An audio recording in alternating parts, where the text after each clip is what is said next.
예, 안녕하세요. ABO 권상현입니다. 금방 우리 홍성민 리더분이 말씀하신 이제 바디키 많이 들으셨죠? 이제 바디키 하시면서 조금이라도 이제 영양가 있는 정보를 드리려 왔어요.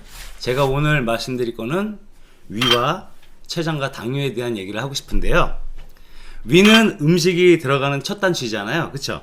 위가 좋은 사람은 대체적으로 신장도 되게 좋대요. 그래갖고 주변에서 이렇게 사람들 많이 보시면 잘 드시는 분들이 되게 건강한 거 많이 보시죠? 그러면은 위가 첫 단추라면 마지막 단추는 콩팥이래요. 예.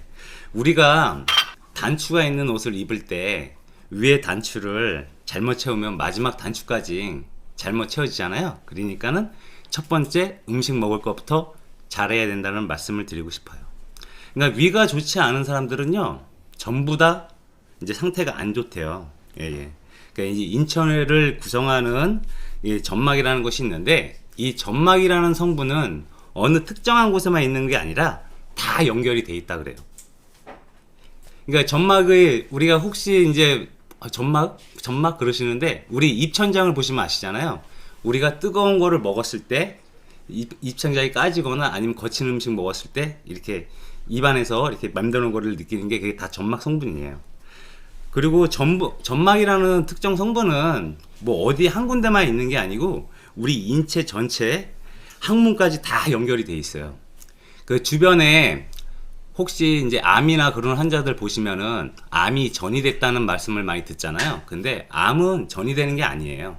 우리 장기가 다 연결이 돼 있기 때문에 전이라는 것은 여기서 열로 옮겨 붙는 건데, 저희 몸은 다 연결이 돼 있기 때문에 사실상 전이라는 거는 없다고 말씀드릴 수 있어요.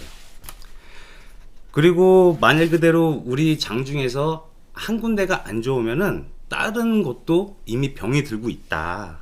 그리고 말씀들을 많이 하잖아요. 암이라는 거리가 걸리게 되면은 암은 10년에서 15년이 걸린대요. 그냥 내가 스트레스를 많이 받아서 1년, 2년 있다가 거기에 걸리는 게 아니고 항상 계속 진행 중인 거죠. 우리 심지어도 손이나 팔이나 이런 데도 다 암세포가 있잖아요. 그냥 잠자고 있을 뿐이지, 그리고 그게 어느 정도의 긴 시간이 지났을 때 그게 발생하는 거지 갑작스레 뿅 나타나는 건 아니다. 여기서 이제 말씀드리건 위가 살면은 췌장이 산다, 그 얘기를 하겠는데요. 왜 위랑 췌장이랑 얘기를 하지? 그런 말씀을 하잖아요. 근데 왜 위가 살아야 췌장이 사는지 그거에 대해서 말씀을 드릴게요.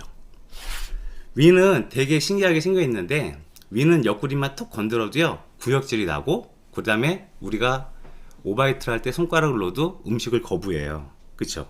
그리고 위는 이렇게 부풀어져 있는 상태가 아니고 이렇게 납작한 상태로 되어 있는데요, 음식이 들어갔을 때 이렇게 보풀어지는 거예요. 근데 위가 이렇게 납작한 상태 때 심장에서 25%나 되는 혈액을 공급해 주는데, 말 그대로 위가 이렇게 많이 들어가고 우리가 음식을 많이 먹으면은 혈액이 많이 못 오기 때문에 우리가 식곤증도 있고 나른해지고, 다른 장기 쪽으로 피가 가야 되는데도 머리 쪽으로도 피도 많이 못 올라가고, 그게 졸려온 증사가 그런 거예요. 음식을 먹으면 다른 장기에도 보내줘야 되는데 피가 많이 오기 때문에 다른 데 가는 게 약하겠죠. 머리로도 약하고 그 다음에 발로도 약하고. 그리고 저희가 생각할 때 위가 막 이렇게 움직일 것 같잖아요. 근데 그렇게 안 움직이고요. 위가 한번 연동 운동을 하는 데는요, 이렇게 20초에서 22초가 걸린대요. 그러니까 저희가 음식물이 들어갔을 때 위가 움직이는 거를 전혀 눈치채질 못해요. 그러니까 위는 되게 천천히, 아주 천천히 움직여요. 엄청 천천히, 느끼지도 못할 거. 그러면 위가 연동 운동을 한다는 얘기는, 그쵸? 에너지가 필요한 거잖아요. 그쵸? 그 심장으로 또 피를 받고 혈액에서 나온 게 이제 골고루 이제 되는 거죠. 그러니까는 말 그대로 혈액이 제대로 위에 공급이 되려면은 음식을 적게 먹어야 된다는 얘기죠. 그 예전에 어른들이 말씀하시잖아요. 장수하시는 분들 보면은 대부분 다 소식을 하세요. 그거는 전 세계를 통틀어도 똑같은 것 같아요. 그쵸? 소식을 해야지만 혈액이 원활하게 다 공급이 돼서 뇌신경이랑 말초신경이 좋다. 그러니까 음식은 어차피 먹어야 되니 이제 음식에 먹는다는 얘기를 하겠는데요. 음식은 어차피 먹어야 되잖아요. 우리가 살려고 먹는 것도 있지만 우리는 또 즐기려고 많이 먹잖아요. 오늘은 어디서 먹지? 오늘은 예전처럼 뭐 밥만 먹던 그런 시대는 아니고 항상 이제 음식을 즐기려고 많이 먹는데 이왕 먹는 음식 맛있고 천천히 먹어야 되는 걸 이제 말씀드릴게요.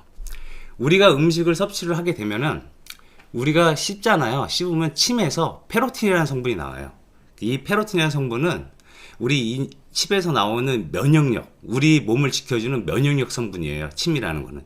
예를 들었을 때 우리 이제 면역력을 지켜주는 성분이라고 했잖아요. 예를 들면은 우리가 길을 가다가 만약에 뭐 깻잎이나 상추 같은 거 있으면 이렇게 따잖아요. 그러면 걔네들이 그걸 딴다고 걔네가 죽지를 않잖아요.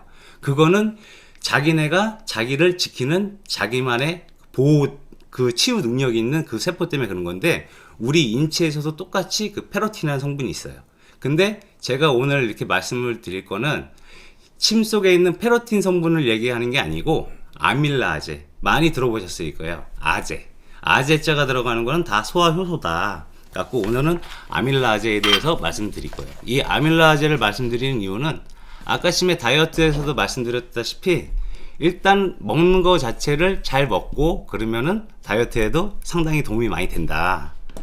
근데 이제 이 아밀라아제에 대해서 말씀을 드리겠는데요. 우리가 인체가 60조 개의 세포인데 그 세포 중에서도 제일 좋아하는 게 탄수화물이래요. 그 다음에 두 번째는 뭘까요? 단백질. 세 번째는 뭘까요? 불포화지방. 네 번째는 뭘까요? 비타민. 다섯 번째는 무기질이에요. 이 첫 번째 탄수화물에 대해서 얘기를 할게요. 이 탄수화물은 먹었을 때 저희 바로 위로 들어가 가지고 바로 그게 에너지가 되는 게 아니에요. 우리 침 속에 있는 그 소화효소인 아밀라아제랑 엮여서 이렇게 곤죽이 됐을 때 위로 내려갔을 때 그게 바로 이제 바뀌는 거거든요. 탄수화물이 인체에 흡수가 되려면은 다당이 이당이 되고 이당이 다당이 돼서 인체에 이제 흡수가 되는 건데 이 소화효소가 충분히 입에서 씹어줬을 때 그 위로 내려갔을 때는 흡수가 잘 되겠지만 그냥 들어갔을 때는 흡수가 안 되고 다 장으로 빠지겠죠. 그러니까 이왕이면은 입속에서 천천히 오래 씹어서 그 다음에 위로 내버려 버리는 게 좋을 거예요. 근데 흔히들 급히 먹는 분들 계시잖아요. 되게 밥을 허겁지겁 먹는 분들은 그런 많이 씹어야 그 소화효소가 많이 분비가 된다 그랬는데 많이 씹지 않고 넘기기 때문에 위가 그거를 소화를 잘 못하죠. 위 속에는 아밀라아제가 없어요. 아밀라아제가 있는 거는 입속의 침과 그 다음에 췌장에 이게 아밀라아제가 있거든요. 그렇기 때문에 우리가 허겁지겁 먹는 사람도 흡수가 될 수 있게끔 도와주는 게 바로 췌장이에요. 그래서 위가 살아야지만 췌장이 산다. 대신에 위가 산 것까지는 건 다 좋은데 췌장이 이제 다치기 시작하는 거죠. 췌장이라 그러면 우리가 제일 많이 말씀드리는 게 뭐 있어요? 췌장에서는 인슐린을 분비한다 그랬잖아요. 근데 소화효소로 많이 분비를 하면서 힘을 썼기 때문에 그 나중에 그 인슐린이라는 것이 분비가 적게 되면서 이제 당뇨 같은 병도 생기는 거죠. 그러니까 모든 음식을 먹을 때는 최대한 천천히 먹어서 내려보내고 그 다음에 거기서 분해가 안 된 것을 다시 췌장에서 분해를 하고 그렇게 이게 흡수가 되는 거죠. 근데 이제 말 그대로 이제 이제 췌장이 이제 많은 역할을 하잖아요. 많은 역할을 하는데 우리가 인체에 먹는 거에 이제 탄수화물이니 단백질이니 지방이니 그거를 먹는 거로도 다 소화를 못하는 것을 췌장이 다 역할을 하는데 그런 거를 이제 부담을 덜 주기 위해서 저희 식품 중에 비타민 B군 드릴 식품이 있어요. 이제 씹어서 먹는 이스티비라는 식품이 있고 그 다음에 그냥 먹는 그냥 비타민 B 플러스라는 게 있는데 이제 이스티비 같은 거는 자체가 이제 효소로 만든 거기 때문에 거기에 또 가수분해 효소, 소화를 도와줄 수 있는 그런 효소가 들어있기 때문에 소화에 관계가 되는 분들은 그런 이제 이스티비를 드시면 상당히 도움이 많이 될 거예요. 근데 나는 씹는 것도 싫고 좀 귀찮다 하시는 분들은 그냥 정제로 드시면 되는데 요 비타민 B 플러스에는 또 되게 대박인 게 스피루린이라는 성분이 있는데 그 스피루린이라는 성분은 이 피부 대사와도 관련이 있고 그리고 몸속에 독소를 배출해주고 또 바이러스 대응 능력도 길러준대요. 그렇기 때문에 뭐 가려운 거나 그리고 진짜 그런 것들 다 노출을 시켜주는데 뭐 진짜 씹는 거 싫으신 분들은 요런 운동 이제 요런 이제 식품을 좀 드시면 될 것 같아요. 그리고 이제 우리가 모르겠는 이제 건강 상식 하나를 알려드릴 건데요. 우리 아프거나 그럴 때는 죽을 먹지만 평상시에는 죽 같은 거 먹으면 안 좋다는 걸 좀 알려드리고 싶어요.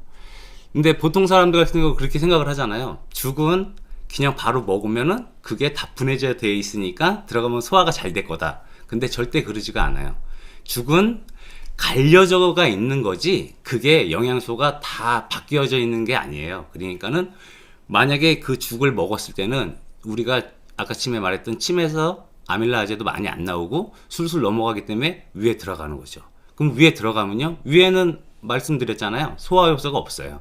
그러니까 얘가 그냥 차곡차곡 쌓이는 거죠. 그러니까 위에 부담을 더 많이 줘요. 그러니까 죽은 웬만해서면 드시지 마라.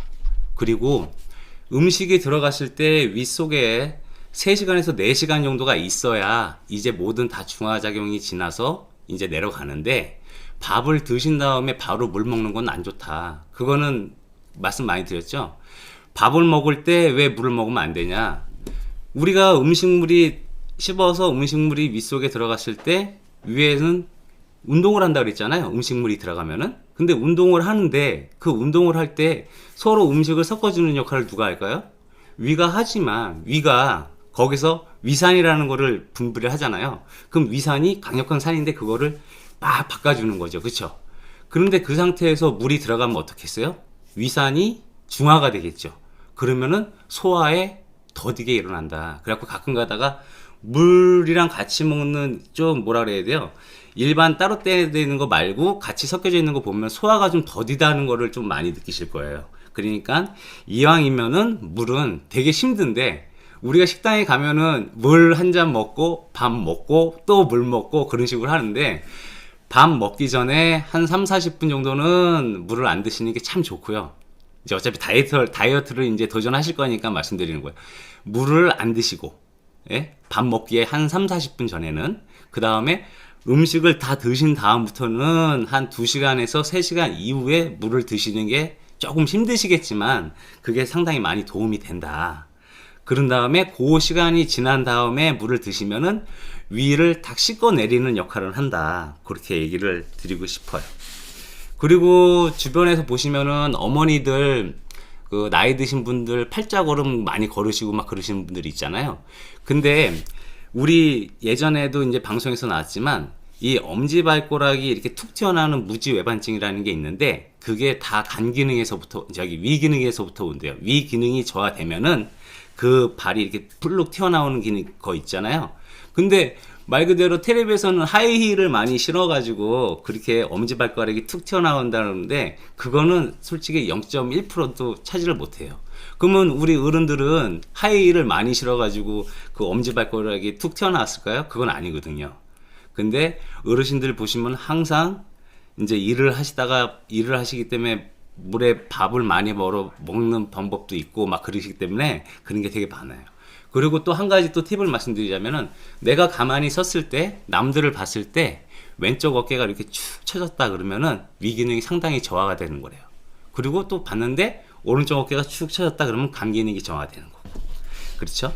그래서 이렇게 음식을 먹을 때 급히 먹고 위에 부담을 주면서도 또 췌장에까지도 부담을 주게 되면은, 아까 전에 말씀드렸잖아요. 과식을 하게 되면은 피를 다, 말초신경이나 뇌에 피를 많이 못 준다 그랬잖아요. 그렇게 피를 못 주게 되면은 이제 모세혈관이, 우리 인체의 혈관이 98%에서 99% 모세혈관이라고 그러잖아요. 근데 그게 90% 정도가 막히면은 그게 당뇨라는 거예요. 아까 전에 말씀드렸죠. 당뇨 그러면은 인슐린이 나오는 건데 역할을 못 하거나 아니면 인슐린이 없거나. 그러니까 주변에서 그 당뇨에 걸리신 분들 보면은 식습관 때문에 당뇨에 걸리신 분들이 상당히 많아요. 주변에 상당히 많으실 거예요. 그 당뇨에는 뭐든지 합병증을 따르죠. 그쵸? 말 그대로 발가락이 썩고, 근데 발가락이 썩으면 발가락 하나만 자르면 되는 게 아니고 무릎 위를 자를지 발목을 자를지 그래요. 그런데도 그렇게 식습관을 고치기가 힘드니까, 우리가 지금부터라도 이렇게 좀 약간 말씀을 드렸으니까 음식은 최대한 천천히 먹어서 위에 부담을 주지 말고 또 내려가더라도 췌장에 또 무리를 안 주게끔 하고, 그쵸?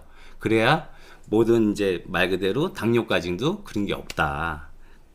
그리고 항상 물은 식사하기 전에 30분, 40분 전에 그렇게 항상 드시고, 그 다음에 모든 게 다 소화가 다 이루어진 다음에 나중에 천천히 먹자. 그것만 지키면은, 물로만 해결을 하면은 위에 대한 건강은 거의 다 많이 지킬 수가 있거든요. 그러니까 다이어트 하는데 조금이라도 도움이 되셨으면 하고, 우리 또 멋진 모습으로 다이어트해서 다음번에 또 이제 홀쭉한 모습으로, 몸짱으로 그때 찾아뵙겠습니다. 다음번에는 더 유익한 정보로 찾아뵙겠습니다. 이상입니다. 감사합니다.